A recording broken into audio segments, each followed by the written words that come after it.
कर रहे हैं कि मानदेय दिया जाना चाहिए। इस टाइम राशन डीलर बिल्कुल भुखमरी के कगार पर है, क्योंकि 7 महीने का पीएमजीवाई का राशन हमें आज तक कमीशन नहीं मिला और 4 महीने हमारे ये भी हो गए हैं और फिर हमें 4 महीने का बिल का जो मामला पड़ेगा, फिर हमें बिल बनवाने के लिए दर दर भटकना पड़ता है। इसलिए थोड़ा सा राशन डीलर बहुत परेशान है। आज के टाइम में राशन डीलर 96%, 57%, 58% तक 90%, भगवानपुर का रिकॉर्ड है कि 90% से कम कोई राशन डीलर बायोमेट्रिक नहीं कर पा रहा। और इसी खबर पर ज्यादा जानकारी के लिए इंतजार रजा हमारे साथ जुड़ गए हैं। इंतजार रजा, जैसे कि हम देख रहे हैं कि विक्रेताओं ने साफ तौर पर ऐलान कर दिया है अनिश्चितकालीन हड़ताल का, जो कि कल से शुरू होने जा रही है। क्या कुछ कहेंगे इस पर? बिल्कुल दीपाली, देखिए मैं बता दूं आपको, कल 1 जनवरी से उत्तराखंड के जो 9,500 राशन डीलर्स हैं वो हड़ताल पर चले जाएंगे। 3 सूत्रीय अपनी मांगों को लेकर राशन डीलर्स हड़ताल पर रहेंगे और जो all India fair price shop के जो प्रदेश अध्यक्ष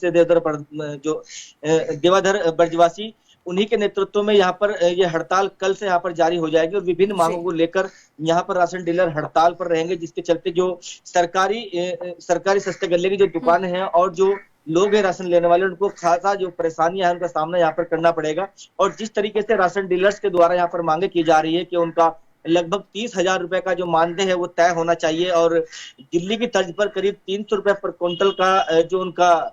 कमीशन है वो यहाँ पर तय हो जाना चाहिए। और प्रधानमंत्री गरीब कल्याण योजना के तहत कोरोना काल के में जो राशन यहाँ पर बांटा गया था, जो अनाज यहाँ पर दिया गया था, उसका जो लाभांश है वो भी यहाँ पर इन लोगों को, जो सरकारी जो राशन डीलर्स है उनको यहाँ पर नहीं मिल पाया, जिसके चलते कल से जो डीलर्स है वो हड़ताल पर यहाँ पर चले जाएंगे। और बताया जा रहा है दीपाली के अगर मांगे पूरी नहीं हो जाती तो 16 जनवरी से पूरे ऑल इंडिया के जो डीलर्स है, करीब 5,38,000 डीलर्स हैं जो दिल्ली रामलीला मैदान से संसद भवन तक मार्च करते हुए वहां पर कूच करेंगे और एक बड़ा आंदोलन यहाँ पर किया जाएगा। जी दीपाली। जी, इंतजार रजा, जैसे कि आप जानकारी दे रहे हैं कि उग्र आंदोलन की यहाँ पर चेतावनी दी गई है विक्रेताओं की तरफ से, लेकिन आपसे ये जानना चाहेंगे कि क्या इस बड़े प्रदर्शन करने से पहले सभी विक्रेताओं ने अपनी समस्याओं से उच्च अधिकारियों को अवगत कराया था?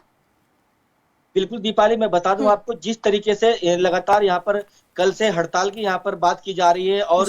जो फेडरेशन के जो अध्यक्ष है देवधर बर्जवासी, उनके द्वारा भी यहाँ पर बताया गया है कि अधिकारियों के द्वारा आश्वासन लगातार दिया जाता रहा है, लेकिन किसी तरह की कोई कार्रवाई नहीं की गई है। आश्वासन मिलता है लेकिन कमीशन पर कोई कार्रवाई नहीं की गई है, मानदेय पर कोई कार्रवाई नहीं की गई है और जो गरीब कल्याण धन योजना का जो राशन बांटा गया था उसके लाभांश को लेकर भी कोई जो पैसा है वो डीलर्स को यहाँ पर नहीं मिल पाया है। और डीलर्स के द्वारा यहाँ पर बताया जा रहा है कि अब डीलर्स जो है वो यहाँ पर भुखमरी कगार पर है और करीब 90% जो बायोमेट्रिक वो यहाँ पर कर पा रहे हैं, जिसके चलते डीलर्स को भी यहाँ पर खासा परेशानियों का यहाँ पर सामना करना पड़ रहा है। अधिकारियों को बताया गया है लेकिन जो डीलर्स है उनके द्वारा यहाँ पर साफ कहा जा रहा है कि केवल आश्वासन मिलता है, कार्रवाई आज तक नहीं हो पाई, जिसके चलते कल से जो डीलर्स हैं वो अनिश्चितकालीन हड़ताल पर चले जाएंगे और अगर ये मांगे यहाँ पर पूरी नहीं होती है तो भारत के पूरे देश के अंदर यहाँ पर डीलर्स एक बड़ा आंदोलन करेंगे जो दिल्ली रामलीला मैदान से शुरू होकर संसद भवन तक खत्म किया जाएगा।